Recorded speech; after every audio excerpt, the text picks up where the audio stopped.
Manchester United ပရိသတ်တွေအားလုံးမင်္ဂလာပါ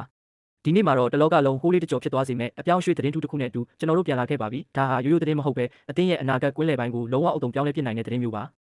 နောက်ဆုံးရရှိထားတဲ့သတင်းတွေအရ Newcastle အသင်းရဲ့အားကိုးရတဲ့ကွင်းလယ်လူဖြစ်တယ်လို့အသင်းကောင်းဆောင်လည်းဖြစ်တဲ့ Bruno Guimaraes ဟာ Manchester United အသင်းနဲ့ပုဂ္ဂိုလ်ရေးဆိုင်ရာသဘောတူညီမှုတွေရရှိသွားပြီလို့သိရပါတယ်ဟုတ်ပါတယ်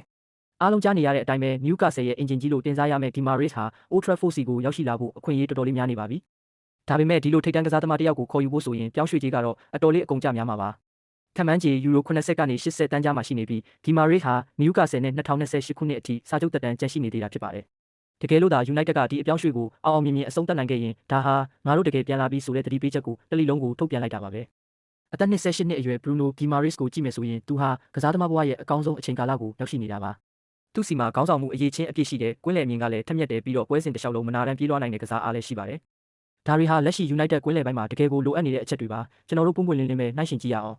လက်ရှိထွက်ပေါ်နေတဲ့ Carlos Baleba, Adam Waterton နဲ့ Elliot Anderson တို့လိုလူငယ်ကျယ်ပွင့်တွေနဲ့ရှင်းမယ်ဆိုရင် Guimaraes ကအလားအလာရှိတဲ့ကစားသမားတင်မဟုတ်ပါဘူး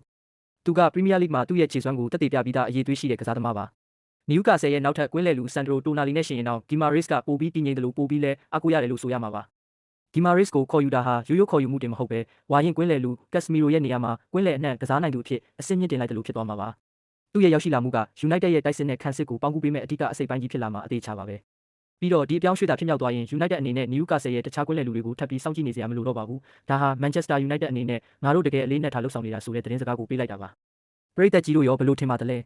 တခြားကွင်းလယ်လူရွေးချယ်စရာတွေအများကြီးတဲကမှ Bruno Guimaraes ကိုပဲရွေးချယ်မှာလားဒါမှမဟုတ်ဒီထက်ငယ်တဲ့လူငယ်တွေကိုပဲအလိုရှိသလားဆိုတာမှတ်ချက်မှာရေးပေးခဲ့ကြပါဦးအခုလိုစိတ်လှုပ်ရှားစရာကောင်းတဲ့ဘောလုံးသတင်းတွေကိုအမြန်ဆုံးသိရှိနိုင်ဖို့အတွက်အသေးပေးပြီး follow လုပ်ထားပြီးအသိပေးချက်ကောင်းကောင်းလေးကိုလည်းနှိပ်ထားဖို့မမေ့ပါနဲ့ဦး